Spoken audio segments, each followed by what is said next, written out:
excelled in the practical aspects of his plumbing classes. Poor spelling and problems with fractions kept him out of the work-study plumbing program. Finally, in the second half of his senior year, a school psychologist identified him as a student with signs of dyslexia. So in the spring, he started receiving one-on-one tutoring using the Wilson program. While Dane made significant progress in reading and writing, it was simply too little, too late.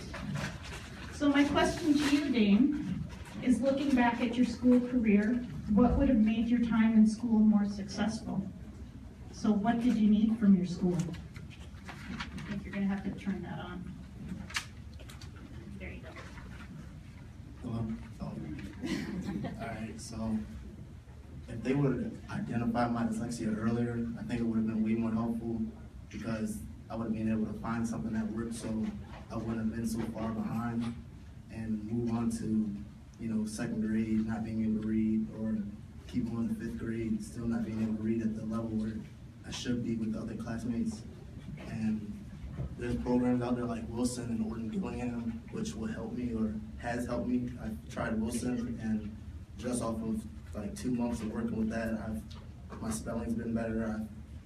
My reading comprehension, things that would have made me more confident to be able to say that I want to go to college or not be, try to find whatever I have to do in the school system to be popular or compete to try to have friends because I'm not smart like them and everybody else, but I would try to be funny or try to be athletic so I can be with other people basically. And if teachers would, there are some teachers who know how to teach dyslexic people or someone that learns differently, but those teachers who think that you can open a textbook and a student should be able to read it and take a test 10 minutes later, there's a lot of kids that can't do that. And the quicker that they figure that out and the sooner they can help kids with dyslexia or any learning difference, then why not pass everybody and actually teach kids something instead of teachers just, their goal should be to teach students. Like, they give us a classwork, they expect us to get the answers right, bring it to them, and pass. If they think the same way with students and say, I want to bring a student in my classroom, I want to teach him all that I can, I want to make sure he doesn't fail, and he passes, then the teacher passes too, you know what I'm saying? So.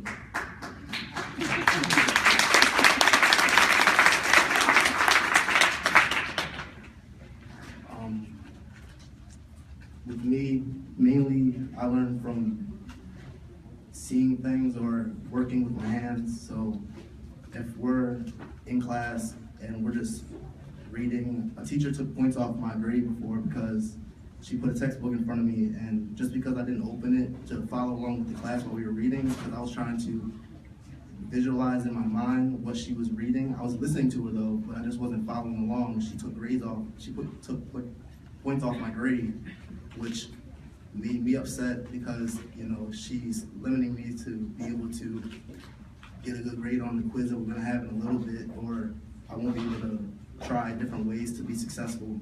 And the same teacher told me before, if knowing that the school that I was in, I thought it was a career-ready school, so they would try to get me ready to be out there by myself, working in the work field, and if you want to go to college, then they'll help you do that too, but I didn't want to go to college because I didn't have confidence. But they mainly made it seem like if you don't have the grades or you can't go to college, there's nothing else for you to do out here. Because with me, I couldn't get the math right to be able to go into work study for my plumbing class, which I thought that I'll be able to go to plumbing, get a job, and be able to go on and have my own business as a plumber or anything like that with hands-on, but they made it so I can't even do the plumbing thing or go out there and get a job. So now I'm here sitting, not knowing what I'm gonna do with myself, because if I can't go to college, if I can't work, then that leads to kids out here going to jail, and the pipeline to jail is schools. So there's a lot of people in jail that can't read or can't write. So if you guys teachers will focus on getting kids started off early the right way, then there'll be less people in jail, there'll be less you know, just bad people, I guess.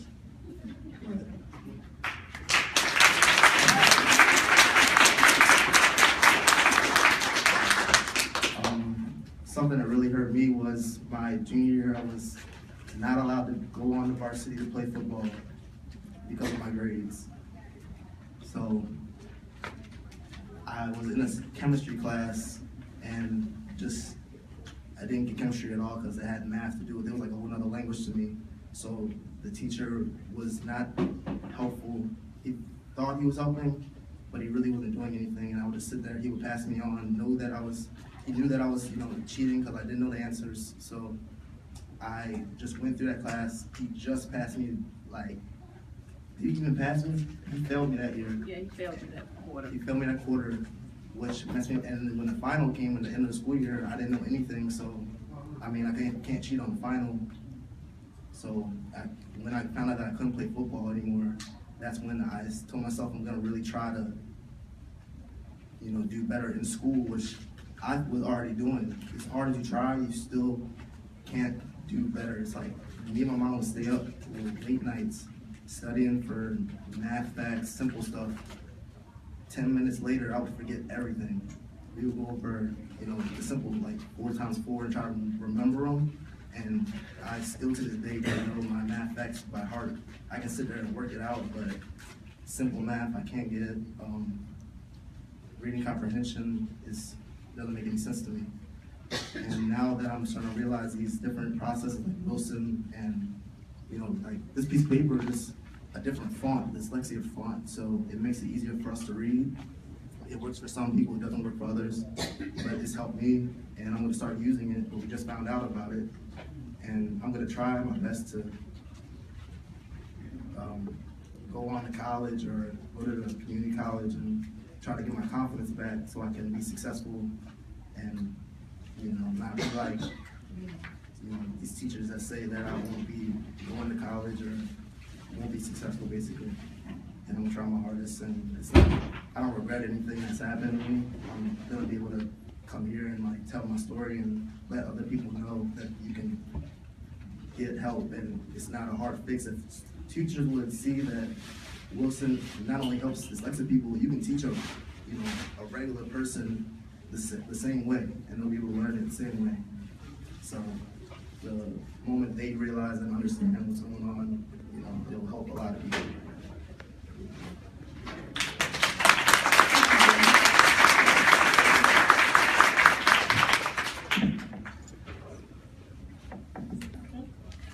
Our next panelist is Ella Jane Miller. Ella Jane is a 7th grader at Earl B. Woods Middle School in Montgomery County. She's a talented musician. She plays the violin, and this year she started playing the string bass in her school's orchestra. She's also teaching herself to play the ukulele, and she either wants to be a music teacher or play in an orchestra someday. Ella Jane remembers always having trouble with reading. She was diagnosed with dyslexia in the 2nd grade and received tutoring through a program at the University of Missouri at St. Louis. Thanks to that program, she's able to read and write, but she still struggles and needs accommodations. Ella Jane's family moved to Montgomery County when she was in the 4th grade, and she has had mixed results in Montgomery County Public Schools. Her success and failure has depended largely on her teacher's knowledge and understanding of dyslexia and the willingness of the school's administration to allow her to use accommodations. So Ella Jane, someone told me it'd be easier if you stood up, if you're okay with that. But could you tell us what you struggle with in school? And if you could get all your teachers in one room, what would you tell them that you need to be successful? Okay, hello. So my experience in school has always been kind of, like you were saying, up and down. Well, starting out in kindergarten, I went to a school that would not say the word dyslexia, and they would kind of just deny that like learning disabilities were existed. So when I was in kindergarten, school was kind of a never-ending battle for me. This is someone once said at another event I went to that going to school for dyslexic kids can kind of be like thrown into a pool without knowing how to swim, which can definitely be said for me. So in kindergarten, I remember one time we were working on vocabulary and spelling. And there was this word I was trying to spell, but I couldn't spell it. And I kept telling my teacher that I needed help and I didn't understand how to spell it. And she started getting really frustrated with me and told me to spell it how it sounds. So I did. I slowly said it as I tried to. I slowly started saying it. I was trying to get it down on paper, and I was really proud of myself because I thought I had spelled it right. And I thought, okay, yes, my teacher's finally going to be proud of me. But it turns out I had spelled it wrong, and my teacher began to yell at me, telling me that I wasn't trying, and that I was fooling around, and that, what else did she say? One second. That I wasn't actually trying to spell the word how it sounded. And this was really shocking to me because I couldn't understand what I was doing wrong or why I was a bad kid.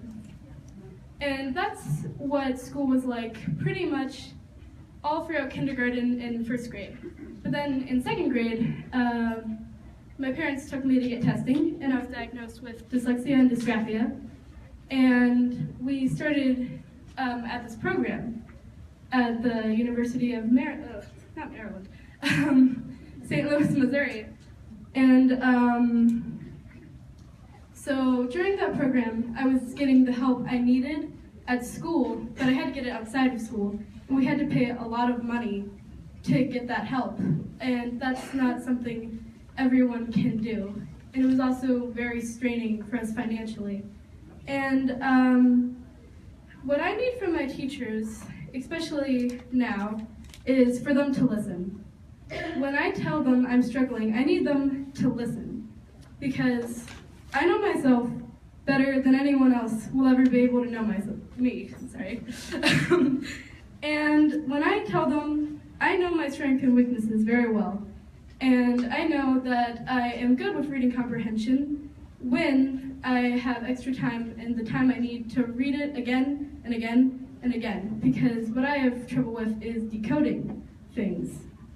And a lot of the times, when I tell my teachers I'm struggling, or when I tell my counselor I'm struggling, they become very hostile towards me. And like, for example, I get straight A's, and I push myself way, way, way too hard to get them, because I will stay up till like 1 in the morning finishing things that will take my friends like a few hours at home.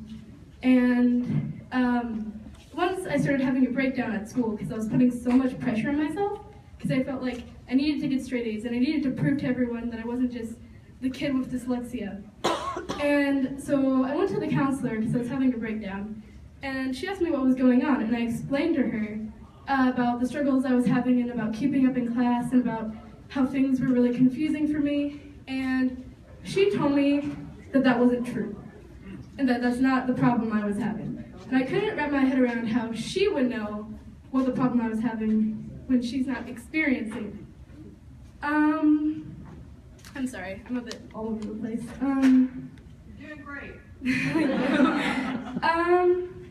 So I had an E in math, which is the lowest grade you can have, pretty much until the week before the end of the quarter, because I had no idea what we were doing. And I was confused, and I was asking for help, and I wasn't receiving the help.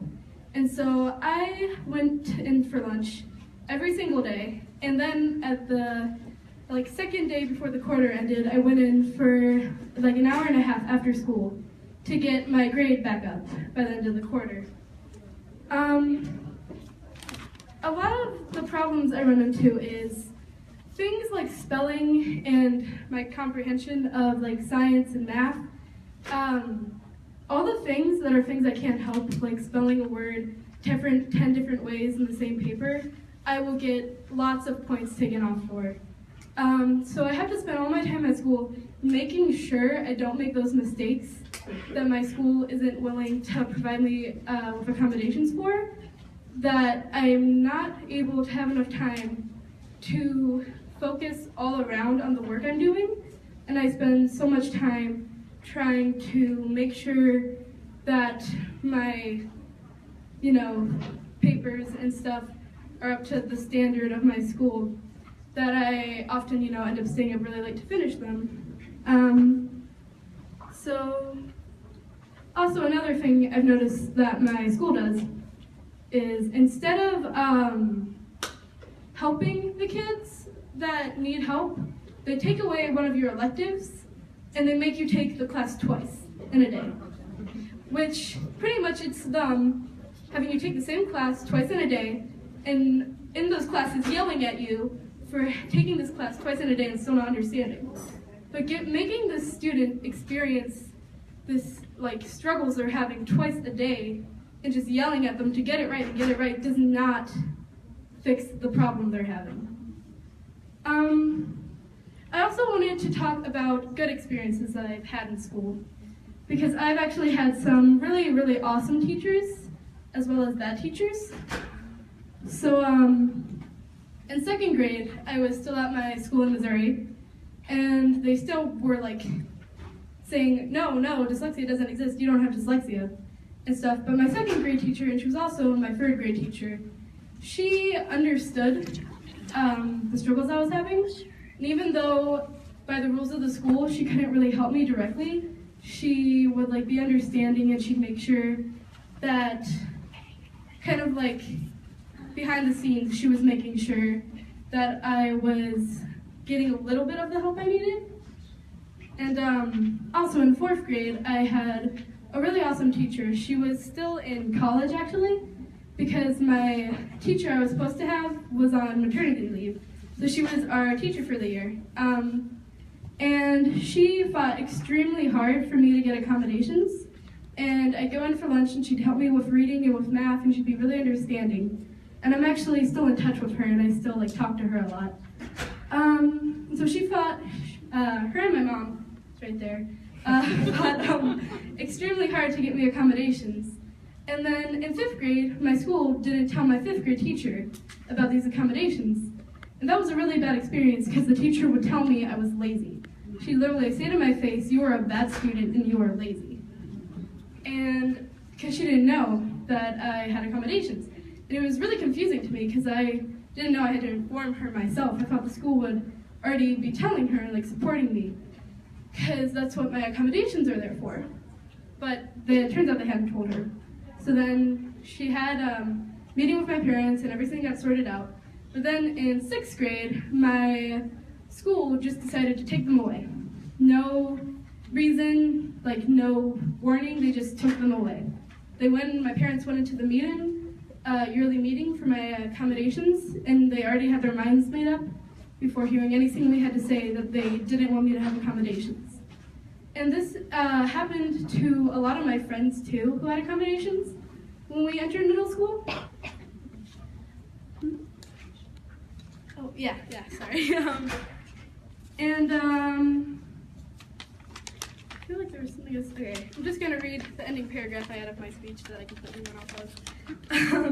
So I know many things about myself, and when I tell these things to my school, they need to listen to me. I even have a detailed report of on my disabilities to back up and confirm these things, but my school still denies it. Schools need to understand that no child is the same. I also need my school to educate the staff and teachers. A lot of times, my teachers have no idea what dyslexia or dysgraphia is, and they are not educated enough to provide me with the help I need. And accommodations shouldn't be this privilege that you have to fight for super hard, and that they try to make it you acting like you're asking for a crutch or something. They should just be a right that kids with disabilities have, because when a kid tells you they're struggling, they're probably not making it up because they want a crutch. No kid wants to feel less than their friends, because a lot of times friends can be very not understanding, I guess you can say. And I can't really wrap my head around how my school feels threatened by a 13-year-old with ADHD, dysgraphia, and dyslexia. How that somehow makes them feel like, oh my God, we need to make sure she doesn't get accommodations. And a lot of times, they for example, I'm supposed to be wrapping up. But one more thing. A lot of times, for example, there was this paper that I was having a lot of trouble with, and each day we had to go in and write a 10-sentence paragraph for this paper. And on the last day, we had to write all those 10-sentence paragraphs down in 30 minutes. And I was freaking out because when everyone was on paragraph 4, I was on paragraph 1. I'm sorry, I have a cold. And I was on paragraph 1 still. And my mom emailed my counselor about it and told her the troubles I was having, the struggles, and how it's because of my dyslexia and my dysgraphia and stuff. And my counselor said, oh no, they have the option to type it up and work on it by themselves at home. No, this doesn't make sense, what are you talking about? And I was like, what? Because that wasn't an option we had at school. And then the next day, they had changed the assignment to the description they had told my mom about it. So pretty much they were trying to cover up the struggles I was having. Yeah. Well, thank you very much, Ella.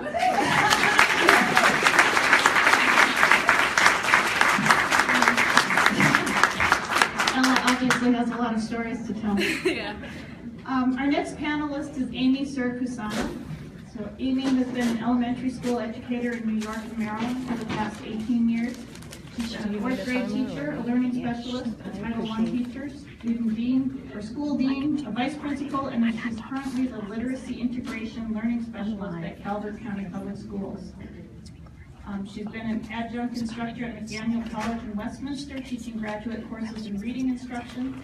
She's a member of the Maryland Dyslexia Education Task Force, and she is also part of the Maryland State Department of Education Elementary Literacy Course Revision Work Group. So Amy, we heard from Dane and Ella. We've heard them tell us what they needed their teachers to know, but they needed their teachers to know more about dyslexia, but also about accommodations in the explicit reading instruction. So you spent many years in the elementary school classroom working with students who struggle with reading, and lately you've been working with teachers in Calvert County to help them be more effective. From your vantage point, what do general education teachers need to know when they graduate from college? And what do special education and reading specialists need to know to help struggling readers? Big question, sorry. Very big. So good afternoon. So I'm going to talk about a few things, but what is clearly evident with what these two students just referenced is the power of positive relationships, right? And that's not what I'm here to talk about today, but for students to succeed in school, first and foremost, is to build a positive relationship with their teachers, with staff members, so that they can trust them and so that everybody is listening to one another, right? And that's really hard to teach teachers. Thank you. Okay, so I'm going to talk about the state of what I see happening in schools and school systems across Maryland, and then what I think that teachers deserve coming out of their programs. And I'm going to reference two terms. One is pre-service, and when I reference pre-service, that's referring to what happens in college programs, whether it be undergrad or graduate level programs. And then in-service is what happens when teachers get professional development at the school level in their school systems, okay? So what's happening is that our pre-service programs across the country are ineffective. There has been a $100 million investment put into an organization called the Barksdale Reading Institute out of Mississippi. Jim Barksdale and his wife took their own money and invested $100 million into their state higher ed program to do some investigating into why children in Mississippi are not reading where they should be. And out of that has come this graphic that is up here, and I'll reference this in a moment. But that study is online at msreads.org, and you can read about that. And it is changing the way that higher ed is being organized and instructing student teachers and in their pre-service programs. Jim Barksdale says, and it's quoted in the study, that just as children can't guess their way to reading, teachers can't guess their way to teaching. And so it starts at the top with higher ed. If we want to change instruction for students and students like these that just spoke, we need to change it at the higher ed level in order to give our teachers coming out of their programs what they need. So new teachers are struggling. They don't understand the standards. They don't understand that in Appendix A, which was co-written by Louisa Moats, in the Common Core, which talks all about foundational reading skills, they don't even know that the document exists. And Decoding Dyslexia has tried to voice the importance of that document. And what's happening is new teachers are frustrated because they don't know how to instruct students that are struggling with reading. They don't know how to diagnose it, they don't know how to work with it, and so it's costing school systems a lot of money in training because it's happening after they get out of their programs. So teachers are losing money in their program, they're paying a lot of money for college, and then school systems are paying a lot of money to do retraining in areas that they're inefficient at. And this is not all teachers and all programs, because we've heard about some colleges that are accredited in different forms and fashions and are trying to do things differently. But for a majority of teachers, they're frustrated as well. So teachers deserve to have a solid foundation in phonological awareness and understand the connection to where that is in reading. This graphic that's behind me talks about all of the underpinnings that goes into that very last column over there that's green, which is a child or an adult who reads independently. All of these white squares are building blocks. Think about it as a house. And if one of these squares is missing, your foundation is weak, and it can cause problems later on. We start on the left side with concepts about print. We go into phonological awareness, letter names and letter sounds, which we heard in a presentation earlier this morning, understanding phonics, understanding high-frequency words. These are the underpinnings of structured literacy. These are the things that teachers need to know how to assess for, and these are the things they need to know how to teach. And when a child doesn't get it the first time, they need to have other ways to teach it through a systematic, explicit, multisensory approach to reading, which is really the underpinnings of structured literacy. So these pieces are extremely important, and the nice thing about this graphic is that it defines all of the components underneath those big categories and those umbrellas. So teachers need consistency in their pre-service programs. I was speaking to somebody earlier today who's a speech-language pathologist, and she said all the speech-language pathology programs around the country are the same because the same organization accredits their program. That doesn't happen in elementary education. That doesn't happen in special education. It doesn't happen for our teachers coming out of their pre-service programs. It's not their fault. We have to do better at the higher ed level. Something has to change. They need training in understanding and implementation of structured literacy. They have to understand all of these components, not just understand them, but how to teach them. How does it work? What does it look like for a child who struggles with it in 3rd grade versus a kindergartner? What do I do as a teacher? They need to understand different types of assessments. We heard one student say that couldn't show what he knew by reading something, but maybe he could do it with his hands. It's the same thing with reading. We want kids to have access to different types of assessments. We need to look at different types of assessments and screening tools so that we can identify children young enough so that we prevent these reading problems and don't have to intervene on them. There is a huge outline in the task force bulletin, which I have a copy here. It's a very thick document. But in here, there is a whole section dedicated to understanding the terms of screening, informal diagnostics, formal diagnostic, and progress monitoring. How and when that should be done, assessments that are recommended, and how to sustain that until kids have mastered all of these squares and they are reading independently. Let me just make sure I didn't miss anything. So what we know is that every child is unique. There's not one program that can help every single child. And so we as teachers need to have the best training so that we know when we hit a roadblock or a speed bump, how to navigate around that so we don't just skip the lesson, so that we have kids master all of these blocks along the way and understand how important structured literacy is for our teachers. Thank you.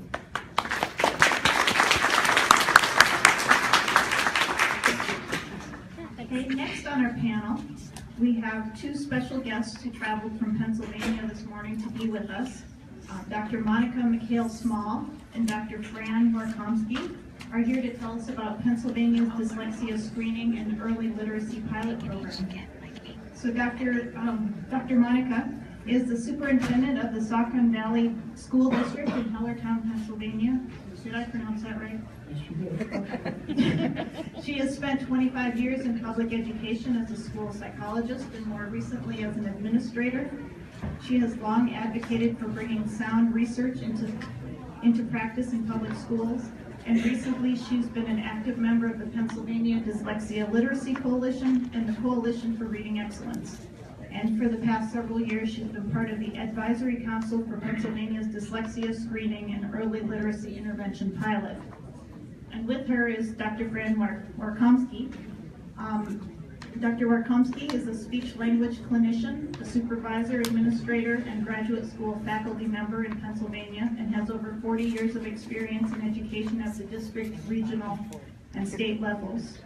With the State Department of Education, she served as the director of the Pennsylvania Training and Technical Assistance Network and as the director of the Bureau of Special Education. Currently, she's a consultant for the Pennsylvania Dyslexia Pilot Program. So my question to you two is, could you give us an overview of the Pennsylvania Pilot Program? As we in Maryland contemplate implementing our own pilot program, we would appreciate hearing about the training your teachers are receiving, your funding mechanisms, and finally, we would appreciate it if you could give us a feel for the results that you're seeing after the first year of the pilot. Okay, you might have to remind me of those questions because I don't know. I'm going to do my best. And our three former panelists here were really a very nice lead into this pilot, because this pilot was born out of the frustration of parents who had children who were struggling, like our two students that we heard about today. And while their own children have been taken care of and are getting what they needed, I have nothing but admiration for the women who started the Pennsylvania Dyslexia Literacy Coalition, because their mission is to ensure that other children that they don't even know, don't have to experience the pain and suffering that their own children went through. And they want to see our public schools do a better job with children who are struggling with dyslexia and other reading disabilities. So it was born from, really, honestly, two moms who just would not let up. They are, and one of them is sitting right over there.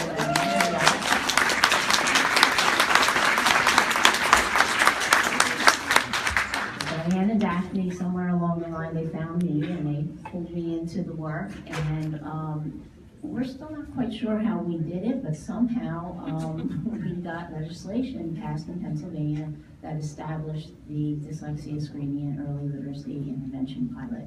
It was signed into law by then Governor Corbett in June of 2014, and we're about a year and a half into a 3-year pilot.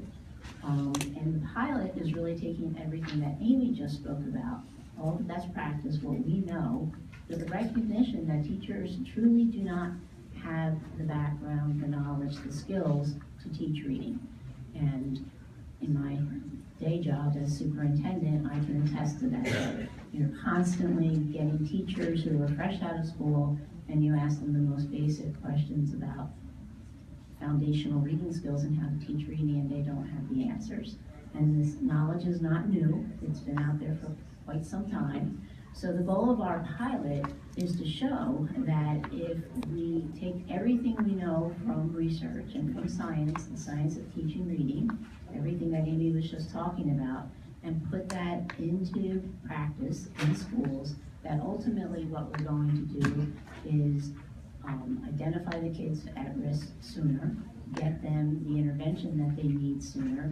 Ultimately, our goal is not to identify everyone with dyslexia, which was the fear of some folks when we started talking about this pilot, but really what we're trying to do is to keep kids out of special ed and increase the number of students who are reading at grade level by 3rd grade, which we all know probably in this room is such a critical marker for future academic success. So our pilot, we identified, the legislation talked about having 3 school districts, rather large, not the biggest, but not the smallest. And the idea behind that was that we knew that we wanted to have enough numbers in the pilot so that it would be meaningful, so that we could track this data and show that this was something that could work in other places. The Department of Ed, in their infinite wisdom, added additional school districts, some smaller school districts, because the norm in our state is that most of our districts are under 3,000. So we pulled in, I think, 4 more school districts. So we are starting in kindergarten. If we had universal preschool in Pennsylvania, we probably would have started in preschool, because what the research tells us is that the earlier that we get going with intervention and with sound core instruction, the less children are going to struggle. And children who truly are dyslexic, while they may not catch up and be where we want them to be, but by 3rd grade, they will at least have been getting the intervention that they will need to have the best outcomes possible. So we started in kindergarten. We try to use things that are already in place in our school districts. For example, in Pennsylvania, most of our districts use DIBELS. So DIBELS is the main screener. We wanted to show that this is not about getting all new stuff. It's about getting or using what we already know, using it effectively. Because one thing I'd like to point out is in Pennsylvania, we've been DIBELing for years, but no one looks at the data. So if you're not going to do anything with the data, it's not really going to be a really useful screener. We also layered into that more diagnostic assessments. So we had a cutoff for the students on the screening, and those who fell below the cutoff score would also have diagnostic assessments, the CTOP, which one of the speakers earlier was talking about the importance of graphic naming, so we were covering that. And then we also recognize that sometimes children are struggling not necessarily because of phonological or orthographic deficits, but because of lower language skills overall. So we also layered in the Peabody Picture Vocabulary Test as another one of our diagnostic screeners. And then something that is very unusual for many school districts, even school districts that are using an RTI or an NTSS model, is that we start with very intensive intervention in kindergarten. So halfway through kindergarten is when the intervention started. Our teachers the interventionists are being trained in Morton Gillingham or other multisensory structured approaches. So they're having intensive training and they're starting to intervene very, very early. What we've found so far, and halfway through the pilot, we don't have a lot of data, but the data that we have is very, very promising, and it does show that we're closing the gap. But I think the most important finding is that this has really been about building the capacity of the teachers. So we knew that they didn't have it, and what is really exciting is that we have been giving massive amounts of training.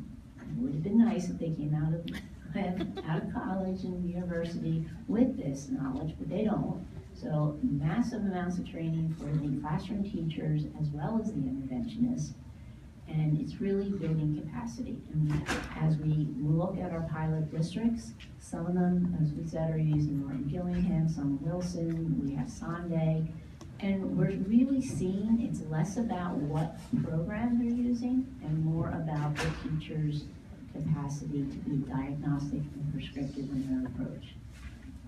Also layering that multisensory language into the core instruction has been an important part of it. It's about building the capacity for teachers, and also the leadership, the building leadership, that the building principals really understand the science of reading as well, and that they are supportive of what their teachers need to do, and that they are making things happen around the schedule or around the materials, whatever it is that their teachers need to deliver the instruction that we know will work. I'm going to hand it over to Fran to maybe address some of you had questions around funding and what else did I not hit yet? The other question was results. Results, right? Well, we're very early in, and maybe Frank can talk about it too, but our model for the results is we're looking at the students who are rated 5 points above the cutoff score on the DIBELS and 5 points below. So they're the comparison groups. And we have a lot of information on our patent page on our dyslexia pilot. And do we have some of the preliminary data up there yet or not? No. We're really early, but what we're seeing as far as the results is that we're closing the gap. So the trajectory of progress for the students who are receiving that intervention is much steeper. They're catching up to the students who did not qualify for intervention. And they're doing that very, very quickly. I'll do it with Frank.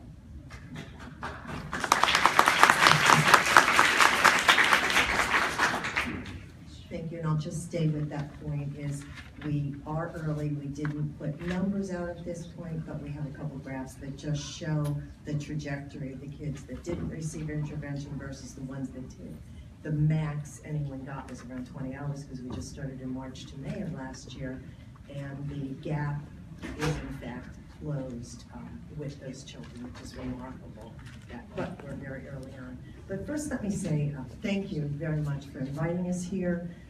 We hope if we have anything that you can learn from us, we'd like to provide that because when we started off on this, I know I called Ohio and I asked them a lot of questions and got a lot of help from them, and called most of their districts too that were in the pilot to get some information on what lessons they learned, and if they were going to do it again, what would you do? And they gave me a couple things, so we built our program around that. One is that they didn't get to talk to each other in the pilots in the different sites, so they said, we would love to know what the other ones are sharing, so we have a once a year where we bring everybody in, teachers, parents, everybody to be able to share just as you're doing today.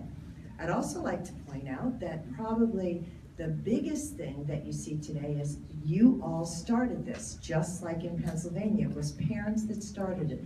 Everyone likes to talk about the systems that are in place, and I think we need systems, we have to change them at the school level. But the educational system is not the program that brought this forward. It's not the reason you're all here today. It's not the reason we have legislation in Pennsylvania. It's not the reason we had legislation in Ohio. And it's certainly not the pre-service program as the reason that we're turning out teachers. So we really need to look at different systems that address what the needs of kids are so that we don't hear that Dane and Ella Jane have more problems within the system. I'm very sorry because we're part of the system that you all went through and we didn't do a good service for you. And on behalf of all of us, let me apologize and help us to do a better job. You're great kids. It's wonderful that you came here today. Thank you very much for helping us to move forward because you have all the skills that you need to go on. We have to provide more for you. So thank you very, very much.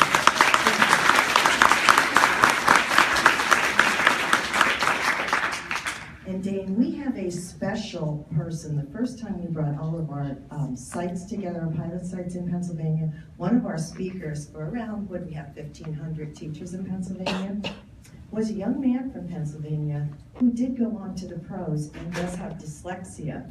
And I bet Diane will be able to put you in touch with his mom in Harrisburg. He still lives there today. Turned out Dennis Green was a football coach at Harrisburg High School a number of years ago and had him when he was there as a running back.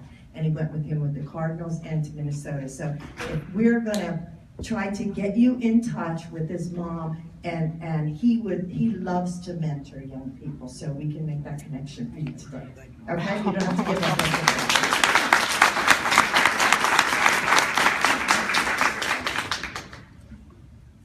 I want to point out again how we were looking at this. Mississippi Reads, it wasn't our colleges that do it, but we still want to go back. We go out in, when we talk about funding, the money we use to retrain teachers, and we use a lot of money, and we use a lot of time retraining teachers, and as a parent who put a child through school, paid a lot of tuition for them to get a piece of paper and not be able to do something, doesn't speak well again of our system. So are we really trying to keep changing a system that hasn't been changed, or are you trying to work outside of it, as you've already done, so that we can have then a number of programs that are able to train and apprentice teachers to bring them out into the field? So we've been doing our teacher training, as Monica told you, in a number of ways. We've been working within the school system, and we also have a network of trainers through our special ed program that's been available, and we kind of repurpose them to assist with the dyslexia, just following really the basics of the research, which has been out there for years. This is not new. You would think universities would be the first ones onto the research, but we don't see that. We have our people in the schools who are on the front lines and want kids to work and be able to read. So that's who's really been more looking at what are the answers, what do we need to move on. So we are using and repurposed staff within the state to do that. And we've also then contracted with the dyslexia centers to provide training for our, what we called our interventionists in the school. So we have the two layers. We have the classroom layer where we are providing service to the class, and then we have the interventionist layer. So the interventionists, we're asking to provide a certain number of hours of intervention to students, and we prescribed it. We didn't let it up to everyone to decide. We told them 30 hours from March to May. This year, we told them you continue with those kindergarten kids into first grade, because they said, we're finished. No, you're not. They go into first grade and they continue to get intervention. And we've told them to do that 4 days a week. We didn't give them an hour. 4 days a week, 30 minutes. We want them to continue in groups no more than 3. But when you work with the trainers, they all want individual. We tell them we can't do all this individual in the schools. We have to do, let's be realistic. So we have groups of 3, they've continued. And we just did, again, our DIBELS. Most people do them 3 times a year, September, January, and May. We just did our Januaries. We don't have the results in yet, but we're looking forward to how those children did from kindergarten last year to kindergarten this year. Let me give you some numbers. We had, from the districts that we have, about 600 students, 603, that would have qualified for services. And you're all here fighting for your children to get the services, and sometimes parents of new children are scared.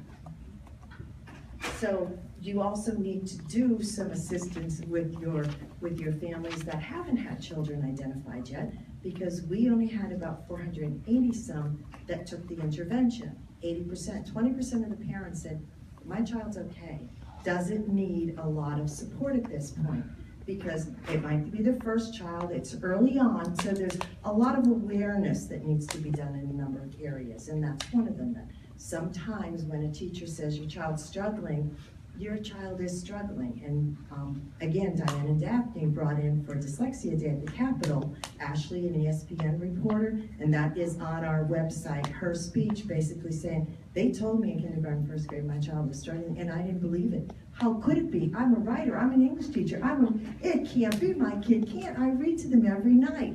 This happens, and you see her story, and again, she couldn't get the support. She went out, she did it privately, her child's fine now, but sometimes people don't want to hear this when it's a first child and your child's in kindergarten. So I encourage you to also work with all their parents, not the ones, just the ones in your coalition, because that's a hard time too. I think another thing that we see is within the schools, when we're trying to do it, when we're looking at the funding and the training, it's all around resource allocation. If you want to make a change, you have to make it systemically within your school, and you can't just say, where's more funding for this? Oh, I have to do training, and then I stop. And I heard one of your speakers this morning, you can do training, and you will just do training and retraining because people leave. You have to then go back again, and that is what raised the cost. You have to, when you go into the district, look at how this is going to be purposed so that it's built into the system. You reallocate the resources. It's not training a few people. Then when that's over, they walk away because it keeps getting more costly all the time. It has to be embedded within the system. It can't be one person doing the training. That person leaves.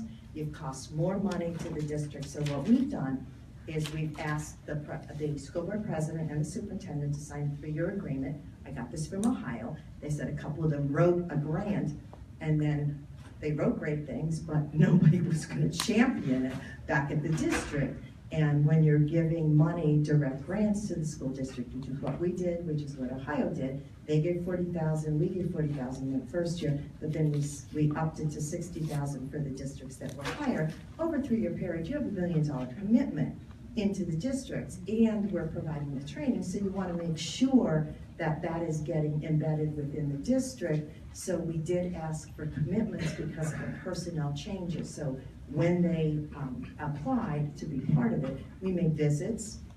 I got that from Ohio. Don't just believe what you read. Somebody else writes it, and nobody is going to implement them back on site. So we made site visits, and then you want to make sure that each year as you're doing it, there are changes going on within the system. It's not just one person, it's not just a contractor, it's not just one class or one teacher, and you want the leadership from the teacher level, because we've watched a school where the superintendents changed the director, teachers got it because the first year they were so happy to see the results that they were getting, that they continue it themselves. They are now training the next classroom teacher group. We went K1, they're in the classroom this year showing their colleagues in first grade how to implement MSL strategies within their classroom and in the core classroom, and that's where you have to be. You're always going to do intervention.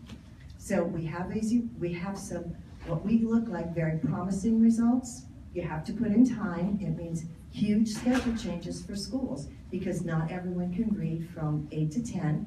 If you want all your resources in the building to be utilized, which you need to do, you have to have reading at different times because your speech and language clinician cannot be in every classroom at the same time. So you've got to stagger it. So they all had to redo their time schedules. They had to identify barriers so that they can reshape the program, reallocate their resources, not just what we gave them, but what they have in the district, or it's never going to stay there permanently. So we're very pleased and happy with the results we're getting. We love the changes that are going on in the districts. Each one is doing it a little bit differently, but we're happy that it's going on. We would encourage you that if you're going to go K3, we wish we did that so we could get them into the 3rd grade state reading scores so we could see how they're doing. But it's been a great pleasure, but know that it's you that make the difference, just like they did in Pennsylvania. And unfortunately, it's not always the establishment that moves forward when you need them to. So thank you.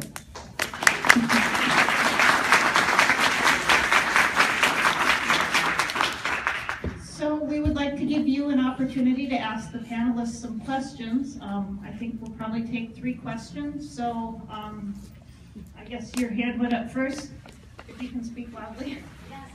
I wanted to hear more about the balance of classroom teachers to interventionists.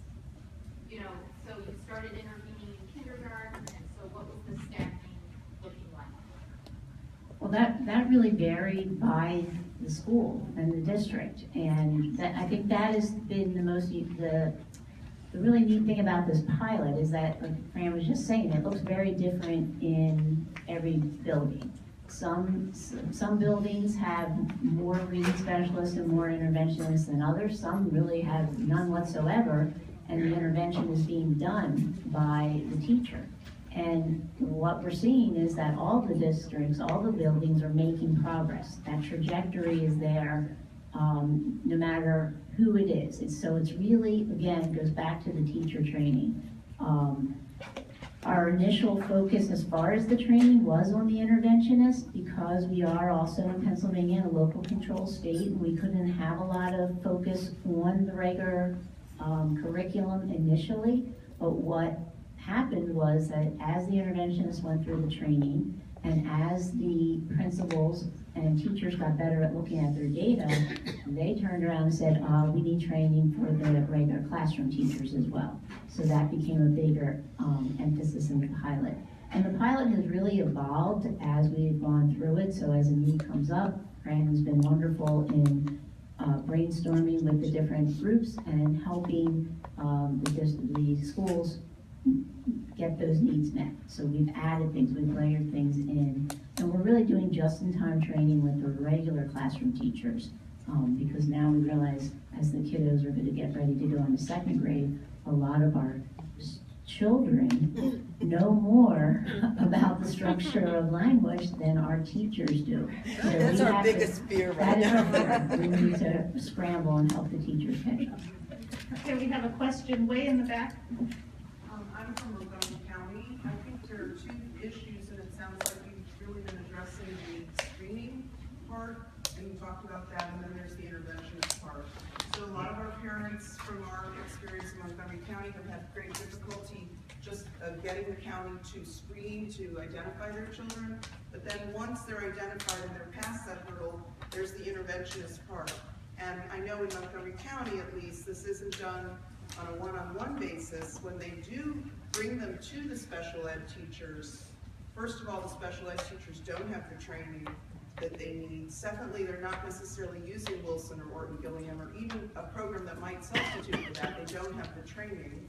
And thirdly, they're doing these in groups where it seems that they're putting kids based on their reading level and not on their cognitive level. So you have kids with dyslexia being, having intervention, pull out reading programs with kids with Downs, with kids with autism, with kids with all kinds of other maybe alternative goals for their reading. And those kids are being helped and the intervention is taking place alongside of those kids with these, what they call Montgomery County alternative reading outcomes. And I'm just wondering, how did you deal with, in Pennsylvania, how did you deal with the pullouts? When they were pulled out, when they were identified, and they needed specific training, specific help, with their reading, do those kids get one-on-one? If they don't get one-on-one, who are the other kids in the groups that are taking the time with the special ed teachers? Well, I'll start, and then I'm going to turn over to our coach here that's doing the training. We have told them they go in groups of 3, no more than 3, because we want them to get the intensity of intervention.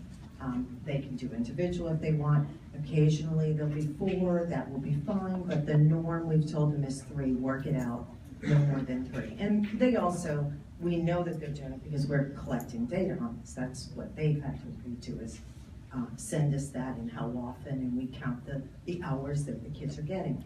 When we group them, again, we tell them you group based on the need, the presenting need, the diagnostics, and what you're going to be delivering. We don't want 3 kids in a group that are here, here, and here. What would be the sense of grouping them if we were going to do that? We want them to be working around the same area. So another disability, I guess, we wouldn't be concerned about, but right now what we're focusing on is dyslexia, and we have all of the kids that we identify in kindergarten, whether, no matter what other things may be going on, it's around the skill set that we're going to be teaching and monitoring their progress on. So they would be grouped according to that, no more than 3 kids.